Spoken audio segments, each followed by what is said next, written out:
extra things that I'll add with synthesizers and such. But as a whole, it's a sample-based kind of music. I find my samples from a few soul and jazz records, but I don't sample from soul and jazz records as much as maybe the average hip-hop producer. I find a lot of good sounds elsewhere, like early new wave records and experimental electronic music records and psychedelic noise, just all kinds of stuff.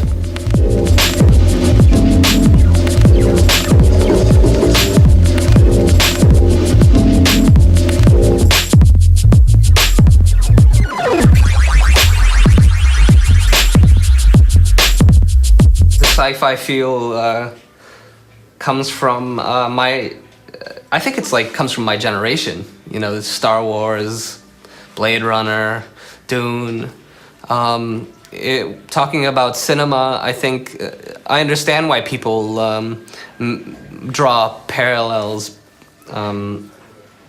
about my music and the sci-fi feeling. I'm very engaged with film and soundtracks and things that come from this era of music, and it generally speaking, it's from like 78 to 82, 84. So you have a lot of producers like Goblin who were doing things like this, Claudio Simonetti, and this just informs my ear and probably comes through in the music, and also I like the imagery. I like that cold sci-fi imagery.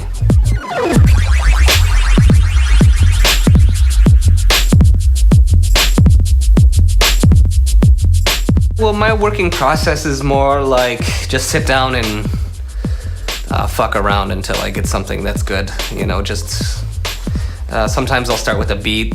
Sometimes I'll find a record that has a really good sample on it and I just want to build around the sample. But on the whole, I will have a basic beat and just elaborate on it for a while until I get some good results.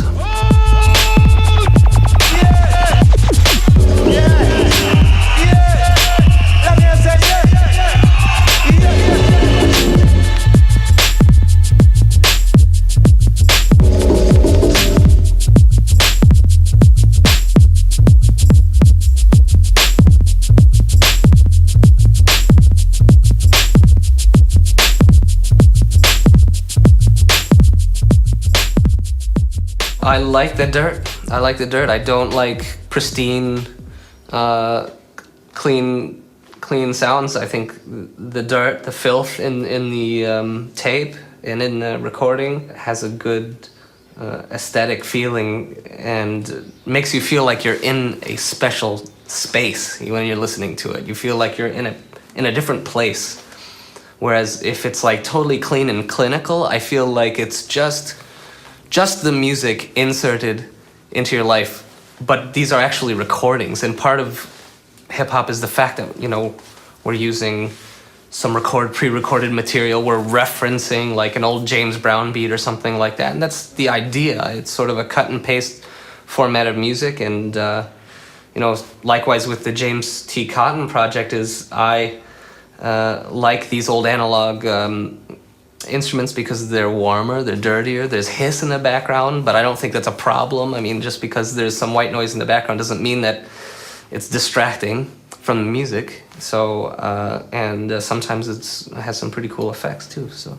No pity, your little pity pads, we sick of that. They tickle me thinking the scrimmage is 40 zips, someone can't button your lip. Pulling pranks like the skies and a hand grenade is a pickle taped to your chin with the sharp spin, pulling the pin. Pull with the pen, poking, caught the papers from my words on paper. I'm sugar wild on beats, so sweet, your teeth rotten from the way that I be rocking. Grind your joints so nice, it's naughty every year. Spit coal in my stocking, but still I sleep soundly and snore loudly. Despite only one regret, my daughter's growing up without me. Cause I hate the fact my daughter's mother keeps giving me problems. Cause I wasn't in love, just out of condoms.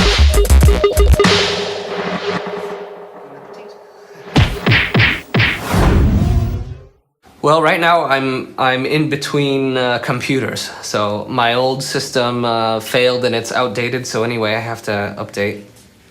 And I will work on a new volume of beats. And I'm in conversation with a lot of MCs that I'm really excited to work with. I'm talking to Count Bass D. I'm talking to Fat Cat, Marv One, Hex Murder, Fat Killers. I'm still in touch with Wajid and a lot of the people that I already collaborated with. And I'm really excited about just the good sounds coming out of Detroit. Oh, Danny Brown's another good one. And there's so much talent in Detroit, and I just feel like I have to honor that and collaborate with them, and because they're really interesting, and I think that they're also hip to what I do too, because of just like the environment of Detroit. And when I worked with Jay, some of his friends took note and were there when we were listening to the beats. So for the future, I'm excited to collaborate more with them and do something for their album as well. The one you build with each and every way. The one you feel the real with every day will make you say, I speak for those who could never ever say. So who's the man to make you wanna stand? With my new shit drop, watch your old Official Ox Detroit collabo. Wild Child, Dabrye on the boards. About to make a stand.